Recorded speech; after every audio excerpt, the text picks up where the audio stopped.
Welcome to new TV Telugu. Bharat లో ఉంటూ పాకిస్తాన్ కు అనుకూలంగా పనిచేస్తున్న ఆరుగురిని హర్యానా పోలీసులు అరెస్ట్ చేశారు. ఈ నిందితులను హర్యానాలోని వివిధ ప్రాంతాల నుంచి అదుపులోకి తీసుకున్నారు. తాజాగా హిసార్ ప్రాంతానికి చెందిన మహిళా యూట్యూబర్ జ్యోతి మల్హోత్రాను అరెస్ట్ చేసినట్లు పోలీసులు తెలిపారు. న్యాయస్థానంలో హాజరుపరచగా ఆమెకు 5 రోజుల పోలీసులు రిమాండ్ విధించారు. జ్యోతి మల్హోత్రా ఒక ట్రావెల్ బ్లాగర్, యూట్యూబర్.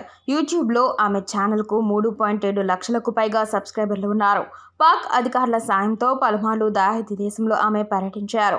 2023లో పాక్కు వెళ్లిన బృందంలో తాను ఉన్నట్లు, అప్పుడే హసన్ ఉర్ రహీం అలియాస్ డానిష్ను కలిసినట్లు పోలీస్ విచారణలో జ్యోతి అంగీకరించినట్లు చెప్పారు. పాకిస్తాన్ నిఘా సంస్థకు చెందిన ఓ అధికారితో సంబంధం కొనసాగించిందని, ఇండోనేషియా కూడా వెళ్లొచ్చిందని పోలీసులు తెలిపారు. భారత్కు వచ్చిన తర్వాత కూడా డానిష్తో జ్యోతి సంప్రదింపులు కొనసాగించినట్టు పోలీసులు తెలిపారు. ఎవరికంటా పడకుండా ఉండేందుకు తన పాకిస్తానీ కాంటాక్ట్ల వివరాలను ఇతర పేర్లతో సేవ్ చేశానని ఆమె అంగీకరించినట్లు తెలుస్తోంది. ఆమె నిరంతర సంబంధాలు అఫీషియల్ సీక్రెట్స్ యాక్ట్ ఉల్లంఘన కిందకే వస్తుందని పోలీసులు వెల్లడించారు. అందుకే ఆమె పంపిన సమాచారం, ఇతరుల ప్రమేయం గురించి అధికారులు ఆరా తీస్తున్నారు.